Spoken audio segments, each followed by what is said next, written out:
आपसे कुछ देर पहले इलेक्शन कमीशन ने सदर ममलिकत को पंजाब में इंतखाबात के लिए तजवीज़ दी हैं, जिनके मुताबिक 30 अप्रैल से 7 मई के दौरान पंजाब में इंतखाबात का इनाकाद होना है इलेक्शन कमीशन के मुताबिक। पहले तो मैं इलेक्शन कमीशन के इस इक़दाम को खुशामदीद कहता हूँ। हम ये समझते हैं कि इलेक्शन कमीशन ने सुप्रीम कोर्ट के हुक्म के ऊपर अमल दरामद की तरफ सही कदम उठाया है। सुप्रीम कोर्ट ने अपने हुक्म में ये कहा था कि इलेक्शन कमीशन और सदर 90 दिन की मुद्दत से आगे जा सकते हैं, लेकिन लफ्ज़ इस्तेमाल किया था बेयर मिनिमम, यानी कम अज़ कम जो मुद्दत है उससे आगे जाए, उससे आगे ना जाए।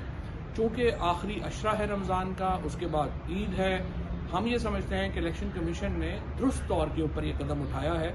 हतमी तारीख का फैसला सदर ममलिकत ने करना है और मैं पूरी कौम को और मुबारकबाद देना चाहता हूँ। तहरीक इंसाफ की ये कामयाबी है, आवाम की ये कामयाबी है और सबसे बढ़कर पाकिस्तान के आइन की कामयाबी है।